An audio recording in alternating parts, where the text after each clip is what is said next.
అందరికీ నమస్కారం అండి. మనీ తెలుగు కథలకు స్వాగతం. ఈరోజు మన ఛానల్లో కొన్ని మోటివేషన్ కొటేషన్స్ అలాగే మంచి మాటలు జీవిత సత్యాలు చెప్పుకుందాం.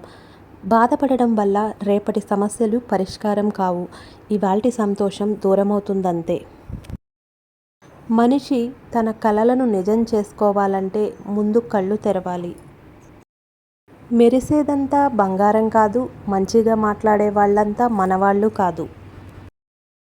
అనుకున్నది సాధించాలంటే కొన్ని త్యాగాలు, విమర్శలు తప్పవు. త్యాగానికి వెనకాడకుండా, విమర్శలకు కుంగిపోకుండా విజయం సాధించడమే అన్నింటికీ సమాధానం. ఏ పనిలోనైనా విజయం సాధించాలంటే మొదట దానిని ప్రేమించాలి. తండ్రి దండనలో ఒక హెచ్చరిక ఉంటుంది. అది జీవితంలో ఎదురయ్యే అడ్డంకుల్ని సులభంగా దాటేందుకు సాయపడుతుంది.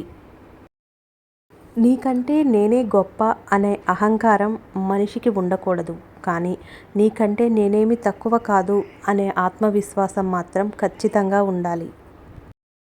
ఏ బంధంలో అయినా సమయం, నమ్మకం ఉంటే ఆ బంధం ఎప్పటికీ విడిపోదు. ఈ రెండింటిలో ఏది లేకపోయినా ఆ బంధం ఎక్కువ రోజులు నిలబడదు.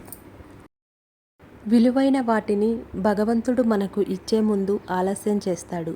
ఎందుకంటే వాటి విలువ మనకు తెలియాలి కాబట్టి. తన గురించి తాను తెలుసుకోవడమే కాదు, తనను తాను నియంత్రించుకోగలగడమే జ్ఞానం అంటే. లైఫ్లో సెటిల్ అవ్వడం అంటే అందరికీ గొప్పగా కనిపించే స్థాయిలో ఉండడం కాదు, నీకు నచ్చే పని చేయడం, నిన్ను అర్థం చేసుకున్న మనుషులతో కలిసి బ్రతకడం.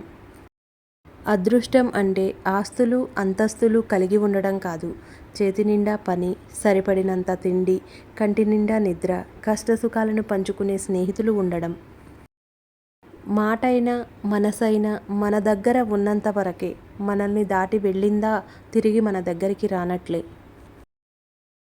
నీ తప్పు లేకపోయినా కొన్నిసార్లు మాట పడాల్సి రావచ్చు. మౌనంగా భరించు. ఎప్పటికైనా వాళ్ళే నిజం తెలుసుకొని నిన్ను వెతికి మరీ క్షమాపణ చెప్పే రోజు ఖచ్చితంగా వస్తుంది. ఈ వీడియో కనుక మీకు నచ్చినట్లయితే లైక్ చేయండి, షేర్ చేయండి, సబ్స్క్రైబ్ చేయండి. Thanks for watching. మళ్ళీ మరొక చక్కటి వీడియోతో కలుద్దాం.